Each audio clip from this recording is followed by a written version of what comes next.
Jadi nggak bisa. Yang namanya muslim kemudian mengatakan dia terserah dia, urusan dia, dosa dia, yang penting tidak ganggu saya. Apa itu teman-teman sekalian? Tidak. Muslim tidak begitu. Terserah itu urusan dia, dosanya dia, saya nggak akan mencampur. Tidak begitu. Kalau semua orang mengatakan begitu, bayangkan kalau kita di dalam perahu, ada perahu bagian bawah, perahu bagian atas. Ada orang di bawah mengatakan, aduh saya haus, saya butuh air. Wahai orang yang di atas, kasih saya air. Kata orang di atas, bukan urusan saya. Kemudian orang di bawah, bagaimana ya saya bisa minum, saya butuh air. Mungkin dia bolongin kapal. Dia bolongin kapal, teman-teman sekalian.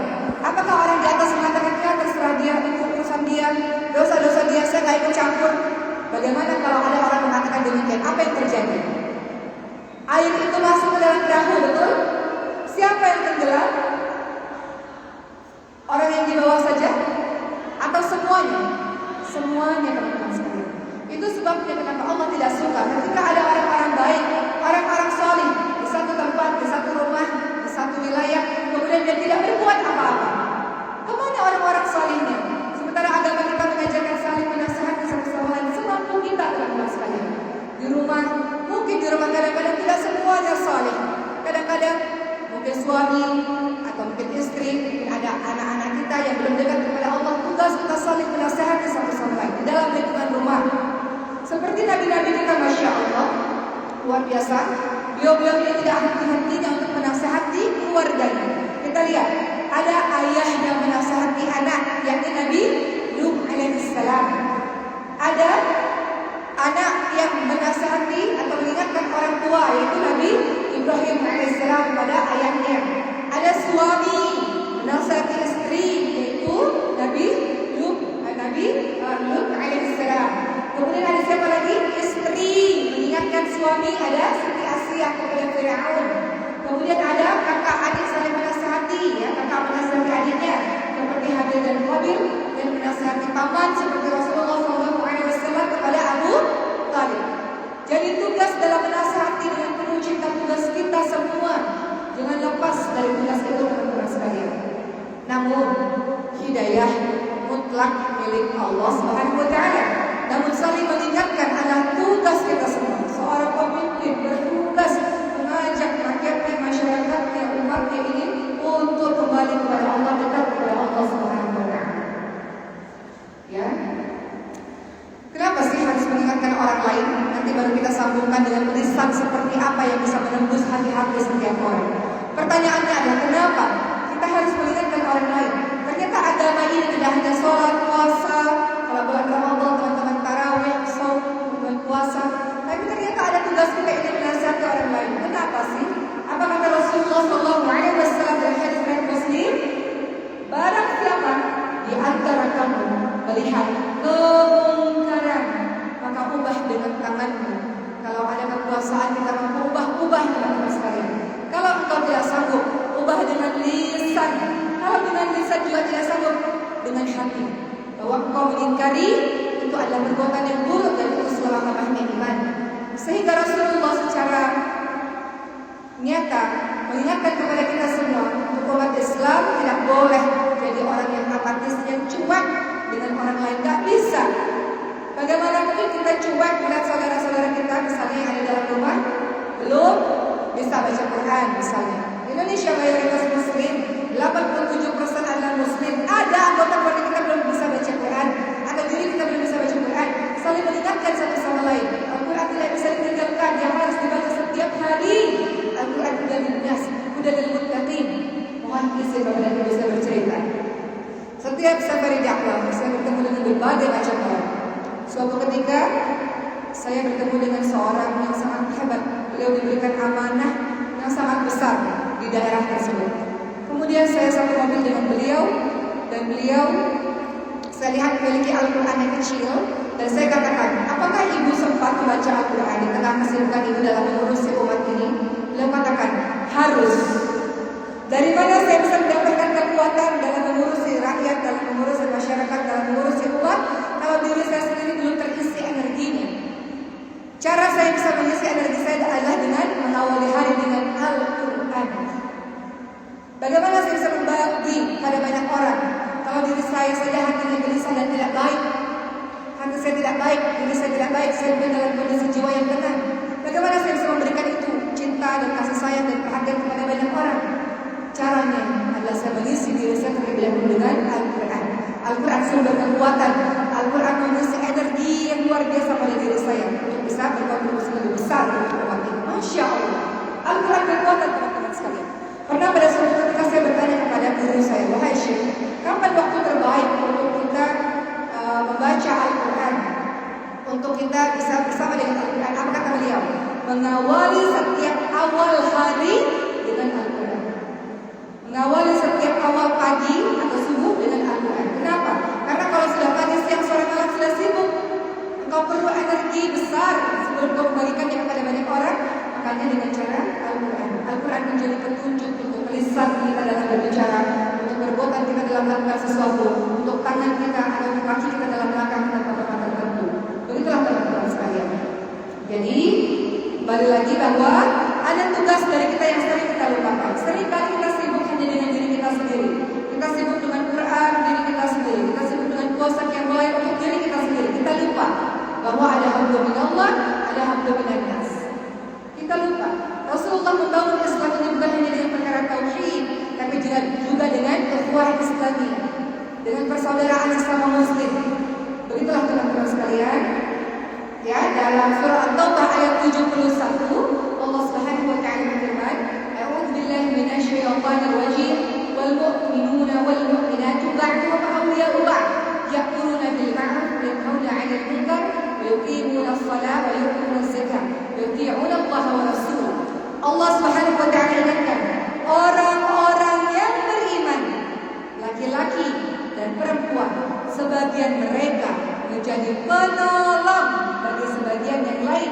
Mereka menyuruh untuk berbuat baik dan mencegah untuk berbuat munkar, melaksanakan sholat, menunaikan zakat, dan taat kepada Allah dan Rasul. Jadi ayat ini juga menginformasikan kepada kita tentang harus saling menasihati satu sama lain. Apa keutamaan orang-orang yang menjalankan fungsi manusianya sebagai orang yang saling menasihati satu sama lain? Yang pertama, Allah gelari dia dengan umat terbaik. Al-An'am 110 yang kita baca.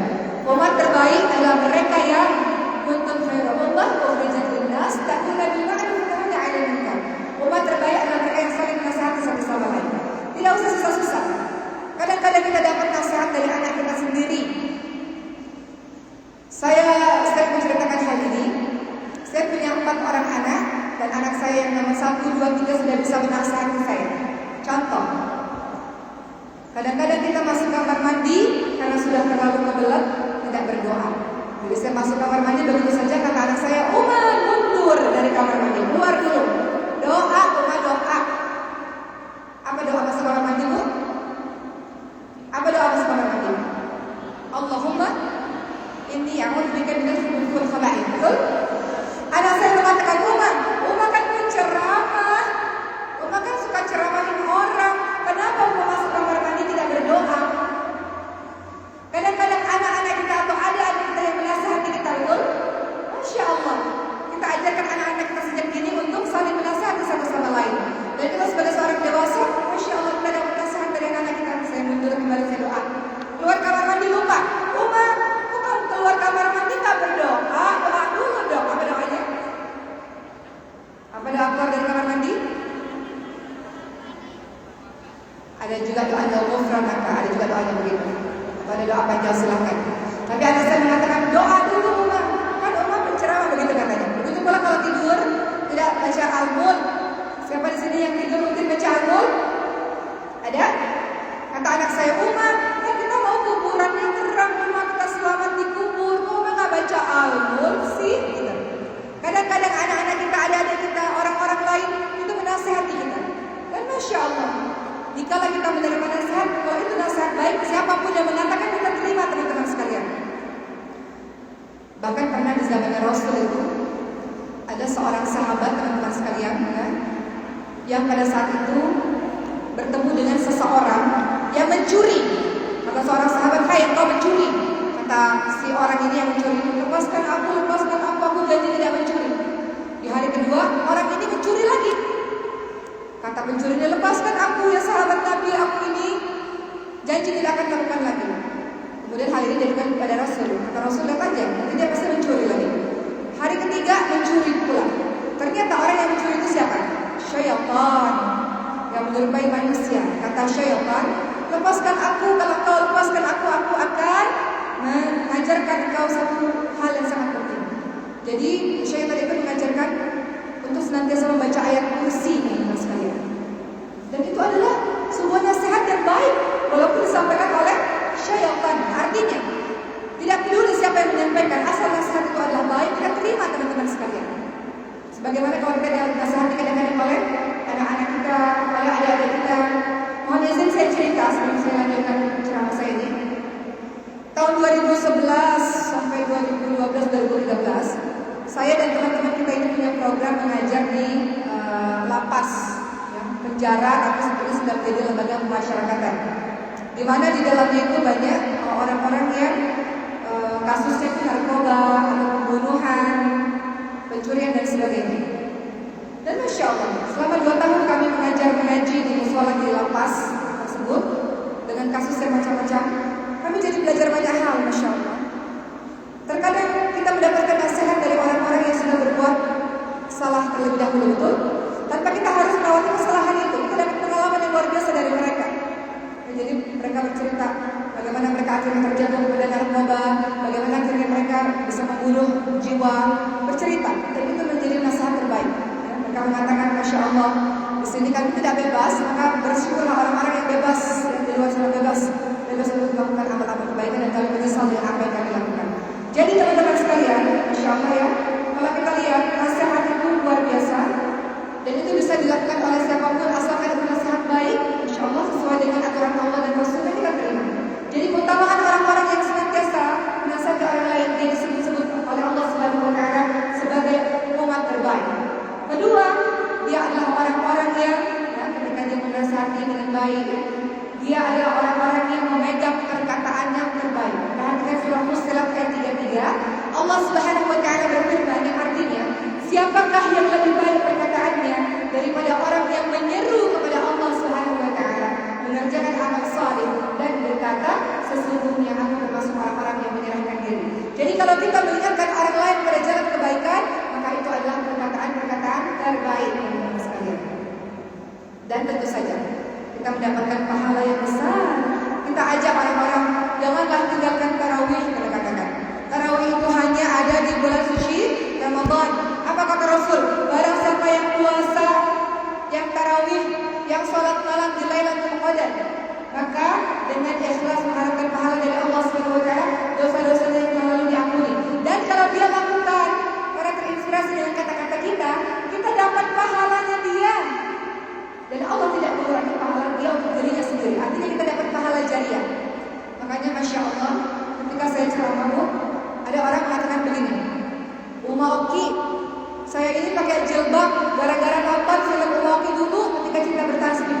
Masya Allah, Masya Allah, tanpa saya sadari banyak orang terinspirasi pakai jilbab karena sesuatu yang kita lakukan. Dan mudah-mudahan itu menjadi amal jariah. Begitu pula dengan teman-teman semua, kita tidak hanya sekedar berbuat baik, tapi juga adalah menjadi inspirator kebaikan.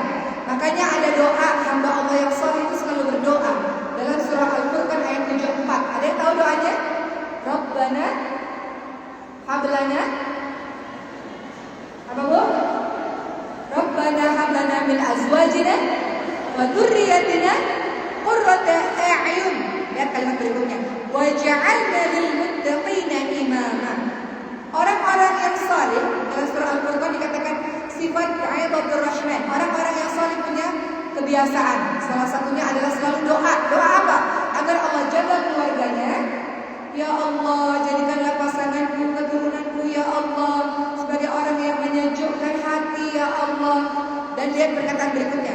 Jadikanlah aku imam bagi orang-orang bertakwa. Maksudnya apa? Jadikanlah aku jadi inspirator kebaikan, contoh-contoh teladan, asbab hidayah untuk banyak orang. Begitu teman-teman sekalian.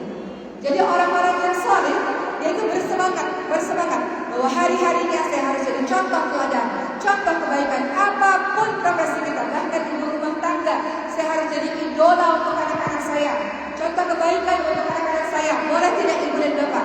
Anak-anak kita mengatakan begini, wah ibu dan bapak, saya kagum, saya mengidolakan mama dan papa saya. Mama papa saya orang soleh, hari-harinya baca Quran, hari-harinya rutin ke masjid, sholat di masjid. Jangan sampai anak kita mengatakan, mama gadget lagi, sinetron lagi.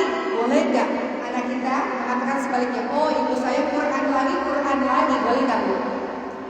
Kita dikatakan dalam surah Al-Furqan 74, kita jadi asbab hidayah, sumber kebaikan, inspirasi kebaikan untuk banyak orang.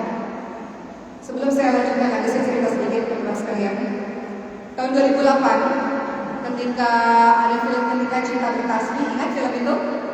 Belasan tahun yang lalu. Sebelum kami semua ini pemain-pemain film ini menuju ke Mesir, kami ini diminta perjanjiannya. Jadi kami disuruh berbicara dan berjanji dan bersumpah dengan kalimat, kalau Allah takdirkan kami dikenali orang banyak sehingga ini menjadi tanggung jawab besar buat kami, maka demi Allah kami berusaha akan menjaga perkataan kami supaya jadi contoh terbaik untuk banyak orang, cara berbusana kami untuk jadi contoh terbaik untuk banyak orang, perbuatan kami jadi teladan untuk banyak orang. Itu para pemain-pemain film disumpah seperti itu ibu sekalian. Jadi tidak hanya ada sumpah profesi, ada beberapa profesi ada sumpah betul, tapi artis-artis pemain-pemain film ini disumpah juga ibu sekalian, sama. Dalam film Ketika Cinta Bertasbih itu kami ini diminta perjanjiannya untuk berjanji sungguh-sungguh. Karena ketika engkau dikenali orang banyak, artinya bertambah tanggung jawabmu semakin besar. Bahwa orang-orang akan mengikutimu, bisa mengikuti kebaikan, engkau bisa mengikuti keburukan. Makanya diberikan, disuruh janji seperti itu, dan disuruh menjadi asbab hidayah, sumber kebaikan untuk banyak orang. Jadi sekali lagi, bagi orang-orang yang saling menasihati orang lain, perhatikan bahwa ternyata kita insya Allah akan mendapat dalam hadis riwayat Muslim, barang siapa yang menunjukkan kepada kebaikan, maka dia akan mendapatkan pahala seperti pahala orang yang mengerjakannya. Jadi tidak cukup soleh untuk diri sendiri, inilah soleh untuk pasangan kita, soleh untuk anak-anak kita, soleh untuk orang-orang lain. Dan teman-teman sekalian, apa tanda bahwa dia betul-betul orang baik dan meninggalkan jejak-jejak kebaikan dan meninggalkan bekas-bekas kebaikan di hati setiap orang? Apa tandanya? Ketika dia sudah meninggal dunia, barulah kita tahu siapa sesungguhnya orang ini. Betul? Ketika kita sudah meninggal dunia, akan bermunculan orang-orang dan akan bersaksi dan mengatakan, dia orang baik, Masya Allah. Karena dia saya bisa selamat, karena karena kebaikan dia saya bisa menuju kepada Allah, karena kebaikan dia dalam membantu saya terbebas dari hutang dan sebagainya. Kalau kita mau tahu siapa orang itu sesungguhnya, lihat di akhir hidupnya, husnul khatimah atau su'ul khatimah, baik atau buruk kematiannya. Dan lihat di akhir hidupnya itu, betapa banyak orang-orang yang berbicara kebaikan-kebaikan tentang dirinya, atau bermunculan orang-orang yang berbicara keburukan-keburukan tentang dirinya. Itu tandanya.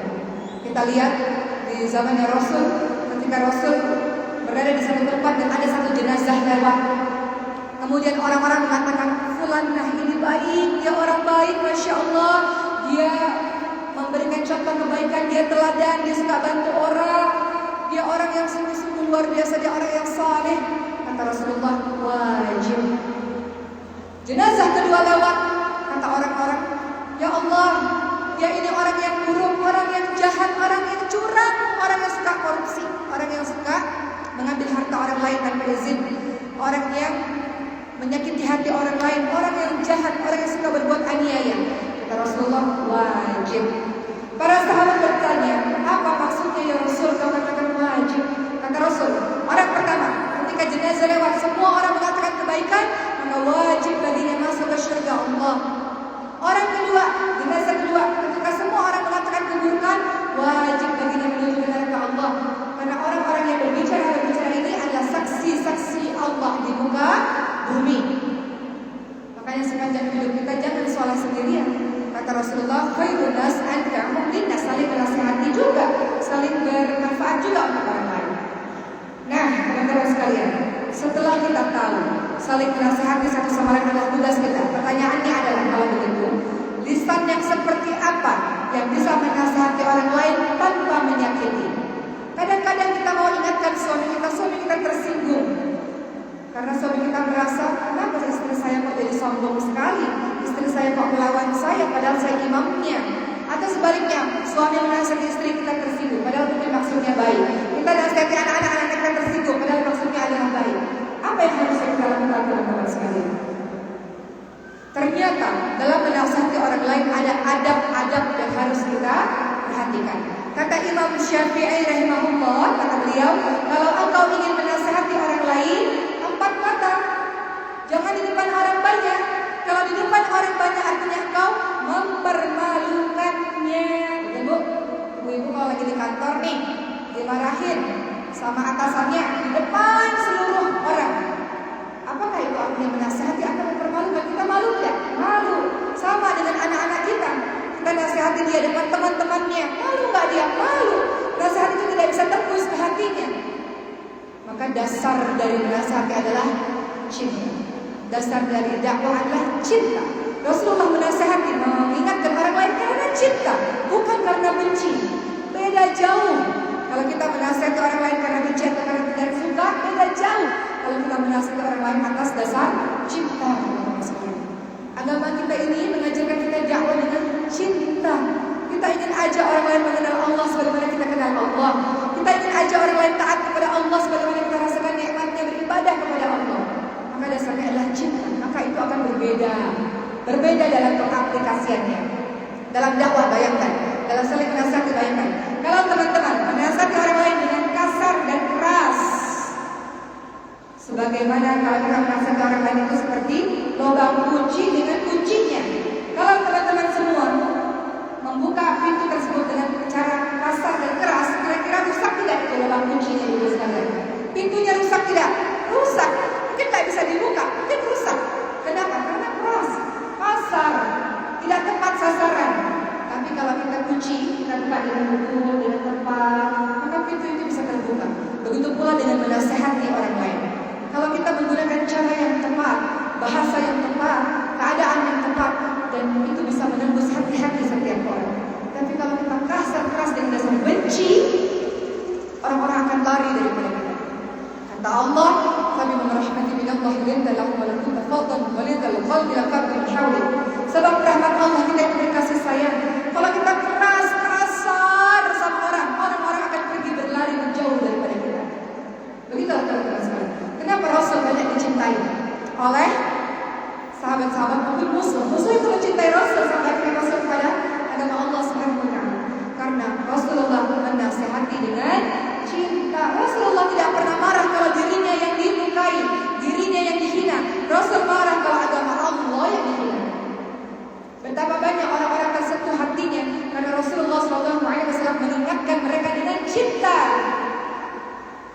Ada satu kisah terkenal sekali teman-teman sekalian. Bagaimana ini menjadi landasan akhlak kita juga untuk tidak mudah menjadi orang yang cepat tersinggung, untuk tidak mudah menjadi orang yang cepat marah. Rasulullah ajarkan kepada kita. Rasul punya kebiasaan, cerita ini sangat terkenal. Senantiasa menyuapi dengan tangan Rasul sendiri seorang pengemis Yahudi yang buta. Tiap hari pengemis Yahudi mengatakan, pengemis Yahudi yang buta itu mengatakan, "Hai kamu, jangan dekat-dekat dengan Muhammad. Dia itu orang gila. Dia itu suka sekali memisahkan sebuah keluarga. Dia bawa sebuah ajaran yang tidak betul. Dia itu penyihir," kata si Yahudi yang buta ini. Tapi Rasul menyuapi dengan melembutkan makanan, disuapi, dan Rasul tidak bersuara apapun. Rasul hanya tersenyum dan tetap menyuapi. Sementara orang yang disuapi itu mencela dan menghina Rasul. Rasul tidak membalas, Rasul tidak marah, Rasul tidak menghentikan perbuatan baiknya. Kemudian akhirnya Rasul meninggal dunia. Dan kemudian Abu Bakar As-Siddiq radhiyallahu anhu bertanya pada keluarga Rasul, apa kebiasaan Rasul yang saya mau lakukan supaya tidak hilang kebiasaan itu? Kata keluarga Rasul, kata anaknya Rasul dan para sahabat, salah satu yang sering Rasul lakukan adalah menyuapi seorang pengemis Yahudi yang buta ini. Kemudian Abu Bakar menyuapi, kata orang pengemis Yahudi yang buta, "Kau ini bukan orang yang selama ini menyuapiku. Kau ini bukan, karena orang yang kemarin menyuapiku adalah orang yang lembut sekali, lembut akhlaknya, lembut perkataannya, lembut cara menyuapinya." Maka Sayyidina Abu Bakar pun menangis dan mengatakan, orang yang selama ini engkau caci maki, orang yang selama ini engkau hina adalah dia yang selama ini Dialah Rasulullah SAW. Dan lihat, buah dari kelemah lembutan, kebaikan, kesempurnaan, Masya Allah. Sang pengemis yang dia buta ini pada akhirnya menangis, bergetar tubuhnya, dan singkat cerita beliau akhirnya takjub, terkesan dengan ajaran Islam dan akhirnya memasuki Islam. Begitulah teman-teman sekalian, ya, Masya Allah. Kita diajarkan untuk pandai dalam memilih perkataan, pandai dalam memilih waktu untuk menasihati, pandai dalam memilih kondisi dalam menasihati, ya. Dan kalau kita bicara lisan, teman-teman sekalian, Rasulullah SAW ingatkan, jika anak Adam memasuki pagi hari, sesungguhnya semua anggota badan berkata merendah kepada lisan, wahai lisan, takwalah kepada Allah dengan menjaga hak-hak kami atas seluruh anggota badan. Sesungguhnya kami ini bergantung padamu, wahai lisan. Jika engkau istiqamah melakukan kebaikan, maka kami pun akan istiqamah. Jika engkau menyimpang lisanmu ini dari jalan petunjuk Allah, kami pun juga menyimpang. Jadi anggota badan ini meminta kepada lisan-lisan, kau adalah pintu dari segala-galanya. Jagalah yang betul supaya kami ini semuanya pun terjaga. Begitu kata para anggota badan, teman-teman sekalian. Rasulullah juga ingatkan, ya, Ibnu Mas'ud radhiyallahu anhu berkata, jauhilah fudulul kalam, jauhilah pembicaraan yang melebihi keperluan. Dalam konteks saling menasihati, akan bicara yang seperlunya dan bicara yang menembus hati, teman-teman sekalian. Solusinya bagaimana? Seperti apa yang diajarkan oleh Allah dan Rasul untuk kita bisa mengatakan kalimat-kalimat yang baik. Ingat, Rasul katakan, "Man kana yu'minu billahi wal yawmil akhir falyakul khairan aw liyasmut." Barang siapa yang beriman kepada Allah dan hari akhir, hendaklah perkataannya baik. Ketika dia berbicara, semuanya penuh manfaat, semuanya baik, semuanya santun. Perkataannya, Masya Allah, adalah amal saleh, adalah perbuatan kebaikan. Kata Rasul, barang siapa yang beriman kepada Allah dan hari akhir, hendaklah dia berkata-kata baik. Kalau tidak bisa, diam. Dan akhlak ini sama di dunia nyata maupun di dunia maya. Jari-jari kita. Kalau bisa menulis yang baik-baik, tulis yang baik-baik. Kalau tidak bisa, diam. Itulah yang Rasul katakan kalau dia beriman kepada Allah dan hari akhir, hendaklah dia berpikir terlebih dahulu sebelum dia mengucapkan segala sesuatu, apa dampaknya. Hendaklah dia berpikir terlebih dahulu sebelum menuliskan sesuatu, apa dampaknya. Banyak dari kita yang bertengkar di sosial media, betul teman-teman sekalian. Dan tidak hanya orang-orang biasa, orang-orang yang luar biasa, yang tidak berpikir apa dampak dari perkataan yang diucapkan, apa dampak dari tulisan yang dituliskan. Banyak orang bertengkar di sosial media, betul? Think before posting. Berpikir sebelum kita memposting segala sesuatu. Berpikir sebelum kita mengeluarkan segala sesuatu. Itu akhlak seorang muslim dan mukmin. Berpikir panjang. Apakah perkataan saya menyakiti orang lain, atau mendatangkan kebaikan, atau keburukan, kemaslahatan, atau kemudaratan? Begitu teman-teman sekalian. Maka solusinya adalah, perhatikan. Dalam Al-Quran kita diajarkan jenis-jenis perkataan yang boleh kita keluarkan. Jenis-jenis perkataan apa? Yang pertama, ya, dalam surah Al-Isra ayat 23, mukmin muslim ini harus senantiasa qaulan karim. Ya, dalam surah Al-Isra 23 ayat 4, "Fala taqul lahumā uff wa la tanharhumā wa qul lahumā qaulan karim." Kita diminta untuk mengucapkan perkataan-perkataan yang mulia. Dalam lisan seorang muslim dan mukmin, pasti kalimat yang keluar adalah kalimat yang mulia. Kalimat yang mulia, yang santun, yang baik, Masya Allah. Harusnya kita semakin belajar, semakin santun dalam berucap. Seharusnya kita yang semakin saleh, semakin santun dalam berucap, semakin berilmu, semakin santun dalam berucap. Ucapannya adalah kalimat-kalimat yang mulia. Kedua, seorang mukmin, seorang muslim hendaklah dalam Al-Quran diajarkan qaulan ma'rufah. Ya. Kita diminta untuk wa qulu lahum qaulan ma'rufah. Kita diminta untuk qaulan ma'rufah. Apa itu qaulan ma'rufah? Qaulan ma'rufah berarti perkataan yang sesuai dengan norma dan nilai yang berlaku di masyarakat setempat. Kalau kita tahu di daerah Lombok ada perkataan-perkataan yang tidak boleh diucapkan, jangan diucapkan, teman-teman sekalian. Qaulan ma'rufah artinya kita keluarkan perkataan yang pantas,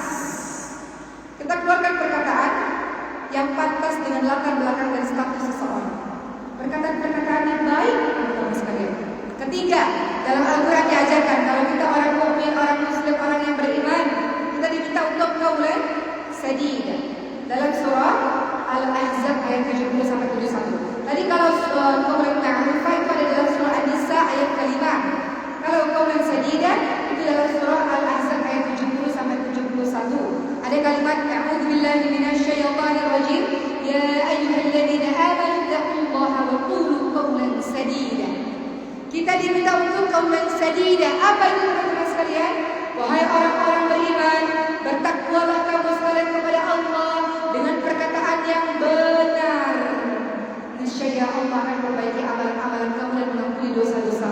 Jadi qawlan sadida adalah perkataan yang lemah lembut, jelas, jujur, baik, adil, tidak mengada-ngada. Itu qawlan sadida.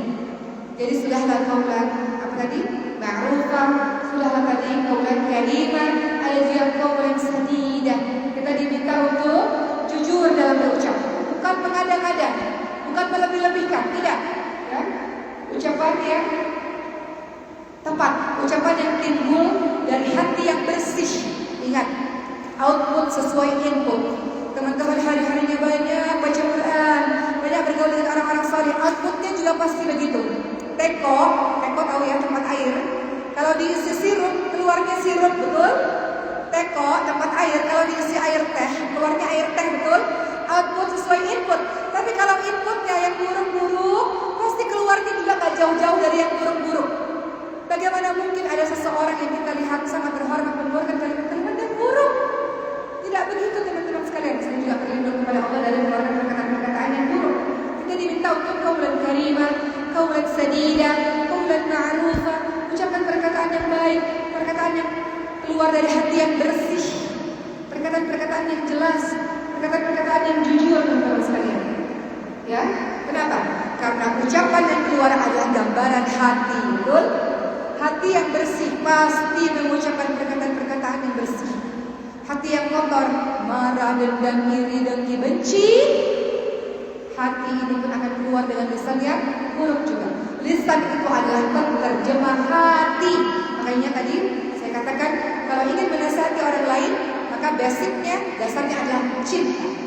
Guru saya mengatakan, oke, sebelum berdakwah harus banyak mendekatkan diri kepada Allah, banyak sholat, banyak doa, banyak membersihkan diri, karena nanti Allah akan tuntun lisan-lisan ini untuk bisa menembus hati-hati setiap orang. Begitu pesan guru saya. Jadi Masya Allah, dalam mengingatkan orang lain teman-teman sekalian, tidak bisa kalau dasar kita benci. Kalau dasar kita benci, kita bukan yang mengingatkan, bukan. Kita mempermalukan, itu yang sering terjadi. Tapi kalau dasarnya cinta, innamal mu'minuna ikhwah. Setiap mukmin bersaudara, jangan saling pecah, jangan saling membenci, jangan saling mendengki, jangan saling mengolok-olok. Kalau kita cinta, pasti kita santun dalam menasihatinya. Betul ibu sekalian? Betul tidak? Ibu-ibu sayang pada anak-anak, cinta pada anak-anak, pasti menasihatinya berbeda. Ketika ibu marah pada anak itu, pasti berbeda kesannya keluar. Tidak hanya sekedar qawlan sadida, dalam surah An-Nisa ayat 63 kita diminta juga untuk qawlan baligha, qawlan baligha. Wa qul lahum fi anfusihim qawlan baligha. Qawlan baligha apa itu? Ya, apa yang dimaksud dengan perkataan qawlan baligha itu teman-teman sekalian? Yang disebut sebagai qawlan baligha adalah qawlan baligha dimaknai sebagai perkataan yang sampai dan membekas di hati-hati setiap orang. Bagaimana caranya? Segala sesuatu yang kita sampaikan dari hati, insya Allah akan sampai di hati-hati orang. Betul? Jadi qawlan baligha maknanya adalah perkataan yang sampai ke hati orang, menyentuh hati-hati orang. Dan itu tidak mungkin bisa dilakukan kalau kita berpura-pura dalam menasihati orang. Kalau kita tidak ikhlas dalam menasihati seseorang. Tapi kalau kita cinta, kita peduli, kita sayang kepadanya, dari hati kita berbicara. Sebagaimana kita bicara misalnya pada anak kita, pada pasangan kita, kita sungguh-sungguh dari hati kita tulus ikhlas. Qawlan baligha, hati perkataan kita itu membekas di hati setiap orang. Maka Masya Allah, dan caranya adalah perkataan yang ikhlas akan membekas di hati-hati setiap orang. Maka kita diminta juga untuk begitu qawlan baligha. Ini terlebih ya untuk para termasuk saya dan kita semua ya, yang Allah berikan amanah untuk mengingatkan orang lain. Maka ada kalimat-kalimat yang harus kita pilih, yang harus kita niatkan untuk bisa menembus ke hati setiap orang. Setelah qawlan baligha, ada juga teman-teman sekalian qawlan maisura. Qawlan apa? Ya, qaul masyru' ini adalah perkataan yang menyenangkan, tidak mengecewakan orang lain. Ya. Teman-teman sekalian, perkataan-perkataan yang bisa menyenangkan hati setiap orang. Walaupun tentu saja artinya bukan berarti kalau dia salah kita katakan betul, bukan. Kata-kata yang bisa membuat hati orang senang dan hati orang bahagia. Kalau salah ya katakan salah, kalau benar katakan benar. Teman-teman sekalian, tapi kalau surah maknanya adalah perkataan kita ini mampu menyenangkan hati orang lain. Dan kemudian terakhir, ingat, perhatikan ketika Nabi Musa menasihati Fir'aun. Apa kata Allah? Qaulan layyinan. Wahai Nabi Musa, ucapkanlah dengan kalimat yang lembut. Fir'aun, orang yang menganggap dirinya Tuhan, yang membunuh banyak jiwa. Allah masih mengatakan kepada Nabi Musa ketika menasihati Fir'aun, qaulan layyinan, ucapkan perkataan yang lembut wahai Musa. Kepada Fir'aun, bayangkan teman-teman sekalian, kepada Fir'aun saja Allah minta Nabi Musa untuk berkata-kata lembut, apalagi dengan orang-orang lain. Maka minta ampunlah kepada Allah Subhanahu wa taala kalau ada orang-orang yang tersinggung akibat ucapan-ucapan yang kita lakukan, karena tidak betul kurangnya ilmu kita, sehingga nasihat itu tidak menembus kepada hatinya, justru malah menjadi bumerang, justru malah menjadi memusuhi, justru malah menjadi membenci, justru malah semakin marah. Maka minta kepada Allah Subhanahu wa taala, minta ampun kepada Allah atas kebodohan kita. Saya pun begitu, dalam mengingatkan dengan cara yang tidak betul. Maksud kita betul, tapi caranya tidak betul. Maka Al-Quran sudah menjelaskan kepada kita. Ada beberapa perkataan demi perkataan, ada beberapa perkataan demi perkataan yang bisa kita ucapkan kepada saudara-saudara kita. Mudah-mudahan, insya Allah, dengan melakukan apa yang disebutkan dalam Al-Quran, kita semakin paham bagaimana cara Islam mengajarkan kepada kita untuk menasihati tanpa menyakiti. Menasihati terus harus, karena agama ini adalah nasihat. Kita kadang sudah tahu, tapi kadang kita lupa. Kita perlu nasihat dari orang lain. Namun sebagai orang yang menasihati orang lain, pahamilah bagaimana Al-Quran mengajak kita dengan berbagai macam jenis perkataan yang mudah-mudahan semua perkataan-perkataan kita itu mampu menembus di hati setiap orang dan teringat di hati setiap orang. Agar suatu ketika dia mengatakan, saya teringat kata ibu ini, kata bapak ini, untuk selalu seperti ini. Sepanjang dia melakukan amal saleh karena nasihat kita, sepanjang itu pula kita mendapatkan pahala jariah, insyaallah. Baik ibu sekalian, mohon izin. Alhamdulillahirabbil alamin, sudah selesai.